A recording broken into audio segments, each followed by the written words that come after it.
We're back. AFL Monday. No, off season is currently going on. To be honest, I haven't really heard too many major stuff going on personally. I'm not sure if that's a good or bad thing. I say because I'm not sure if that's just me not checking my AFL notifications or it's just been a quiet off season. But excuse me. Hope you guys are good, doing very, very well. Hope you guys are enjoying you guys off season. King Kalen Sports, shout out to him. All credit goes to him. But we are going to check the most hated players in AFL history. I'm not going to choose to be on this list. I feel like it's going to be one. I feel like it is going to be one. Oh my god. I can't think of his name. I feel so bad. Because he does commentary. We've done videos about him. I know exactly who it is. I just can't think of the name. I'm so freaking irritated. I hate not being able to remember names of people I know. Because I can picture his face, and he's crazy as hell, like crazy ass AFL player. I just can't think of the name. So that's my apologies. But we are finna check it out. We are finna see what's on. As always, don't forget to like the video and subscribe if you are new to the channel. We are on the way to like 6K. So if you guys do like this stuff, please subscribe. We're on the way to 6K. Pretty small, but still is pretty happy about that. Anyway, let's start. Right? Let's just get AFL and sports in general give athletes a platform to be admired by millions. However, with huge that celebration was hard. My man said, "Stop playing, Peter Pan." Popularity, there's also a large number of haters. It just comes with the territory. There are various reasons why some players are hated more than others. Toby Greene. Whether it's their tenacity, big mouth, an AFL rivalry, or moving to a different team. Here are the 5 most hated AFL players of all time. Jordan De Goey. Jordan De Goey is one of the most hated players in AFL history. He's good, though. Due to him continuing to make a huge number of stupid decisions off the field. De Goey is known for his aggressive footy playstyle that has been crucial in him having amazing performances in 2 grand finals. But he doesn't only let his aggression out on the pitch. In 2021, De Goey found himself in a Manhattan jail cell all the way across the globe in America. Why exactly? An assault charge. And that's not all.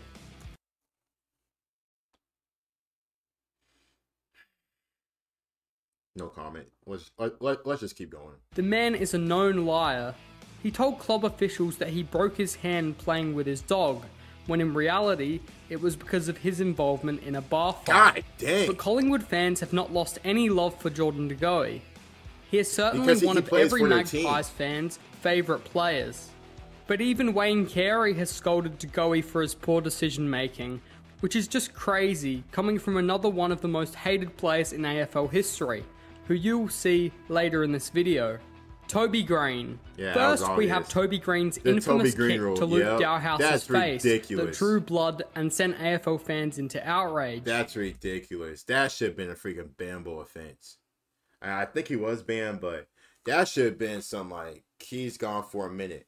Because how the heck you go for the ball and your whole freaking leg is up? Make that make sense. Like, what were we in freaking Karate Kid? Like, why is he, like, how my guy? Like, come on, bro. Like, what is this, Karate Kid? Dude, like, jeez. Then, 4 years later, Greene bumped umpire Matt Stevic in a 2021 elimination final against Sydney and was suspended for 6 long games, missing the Giants semi-final clash against Geelong the following week. That's all his fault. Toby continued his dirty kicking tactics in a 2018 elimination final against the Swans, Why is his leg guarding up? space by kicking defenders with his studs. Toby Greene is a generational player whose presence on the field makes almost any team scared of him, which is another reason for why he is so heavily hated by opposition fans. Greene has also upset Giants fans with his stupid on-field decisions that have taken away from him showcasing his talent. With his abilities, he could easily be one of the best players in the AFL right now, and some might argue he is, but his brain fades stop him from being the very best. Greene had a very mediocre performance in the 2019 Grand Final, failing to register a single goal and just not having the impact Giants fans expected. Many AFL fans will call Toby a grub, and I can see why. He got in trouble in 2014 after being charged for an alleged assault at a Melbourne nightclub. In retrospect, 4 years after he angered nearly every AFL fan with his fly kick, it appears like Toby Greene has well and truly learned his lesson. Since bumping Matt Stevic in 2021, I mean, you would think so, but you would think. Toby has started to become a more and more liked player by fans who once hated him. They are beginning to appreciate his unique AFL skills and how good he truly is. He is good though. He's a hell of a player. The GWS Giants need him to win their first premiership, and without him, they would have never gotten that chance in 2019. Right. I think 2024 will be a big year for Toby Greene. Jack Ginnivan. Now, we have another Collingwood player on this list in Jack Ginnivan. You know what's crazy? And like I said, GWS did make it to the finals. I forgot who knocked them out. It wasn't us. I forgot who knocked them out. But Jack Ginnivan going to Hawthorn. I don't think I've really been able to tell you guys my thoughts about that. So I think he's like I think he grew up as a Hawthorn fan, and going back to like his rookie year, 2 years ago, stuff like that. Like you could tell he was a really, really good young player. But you always give me some like you can see how people don't like him because I guess of like his charisma, his personality on the field. And like that, he was suspended the first 2 games this past season. Now he's with Hawthorn. Most likely on and Jack Gunston's back with Hawthorn. So Hawthorn made 2 pretty good moves. And now it's probably gonna be the face of that forward line, having to score goals, stuff like that. I'm really, really interested to see how that goes. But let's see, man. It doesn't matter that Ginnivan won the 2022 Anzac Medal in just his 10th game. It doesn't matter that he kicked an astounding 40 goals in his 2nd season.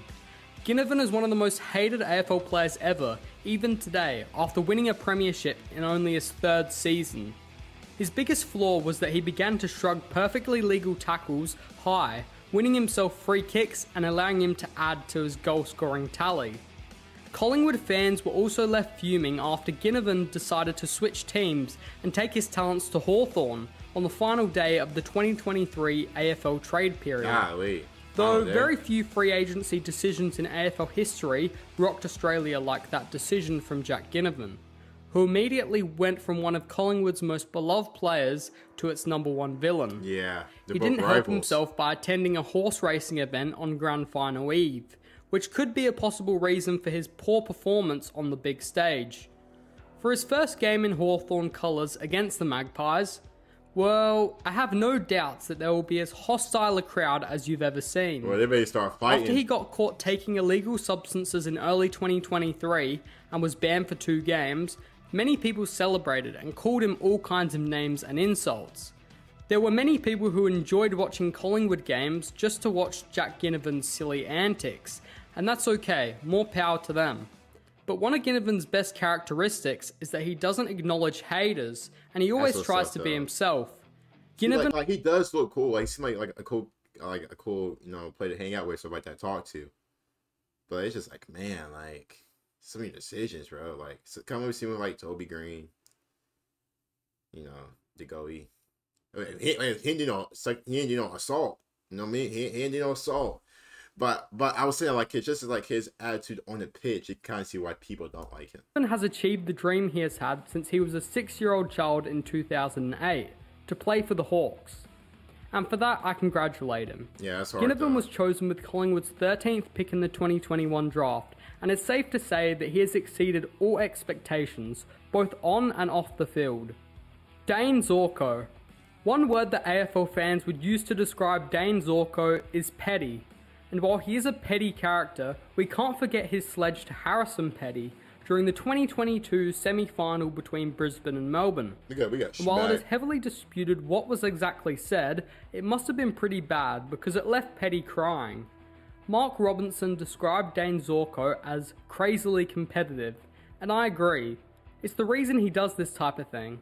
But this is far from Zoro's first heated moment with a player from another team. That's messed up. Because in a 2018 Q clash, Dane Zoro began to get really physical and aggressive with Touk Miller. Jeez. Zoro gave him lots of jumper punches throughout the match, and made sure to non-stop sledge him. Then, he carried out a late driving tackle into the ground on Miller after he just disposed of the ball. This continued throughout the years until a 2023 match between Brisbane and Gold Coast, where Zorko would be accused of committing an illegal act that went against everything our game stands for. But Zorko has begun to slow down on the sledging. Maybe Dane Zoro has learned that if Brisbane have any chance of redeeming their grand final loss and winning the 2024 premiership, freaking need you, bro. He needs to stop being as much of a pest on the We field need you, bro. and just focus on his footy and leading the team. Wayne Carey, the King, Duck, whatever you want to call him, was one of the most dominant and imposing AFL players ever, beast. and many people respect him for that. But where they lose respect is his off-the-field antics. You see, Carey has committed a long list of crimes, and it all began in 1997, after he was charged for indecent assault. And if it happened only once... What is with these guys and freaking assault? Golly, like, what is with them in that? Y'all can't control your freaking temper tantrums? My God, like, y'all grown men. Tighten up. That's crazy. I think many people would have forgiven him to an extent. But 6 years later was the story that ruined his career. He was accused of having an affair with the wife of one of his teammates, Anthony Stevens, and Carey was immediately kicked out of North Melbourne. This was the same guy that Carey won the 1999 premiership with, and December 2006 nearly proved the final straw, because it was the month that Wayne Carey's ex-girlfriend, actress Kate Nielsen, accused Carey of assaulting her, a claim that she would surprisingly later deny. Carey's ex... So she should be in jail. Wait, so that she denied. So she just capped.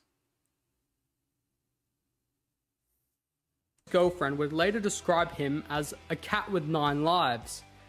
Which player in the AFL's over 100-year-long history do you hate the... I'm like, because, so his ex-girlfriend accused him of assault, but then she denied those claims. All right, well, these players are, some of these players are crazy. Some of these players are absolutely crazy, but, you know, just off the field stuff. Just off the field stuff. Obviously, some on the field stuff as well. We know more specifically about Toby Greene, because we know about his on the field antics, especially the freaking kicks. But, man, you guys let me know your thoughts and a reaction about this. Always, don't forget to like the video and sub as well. Take care. Stay amazing. And as always, peace.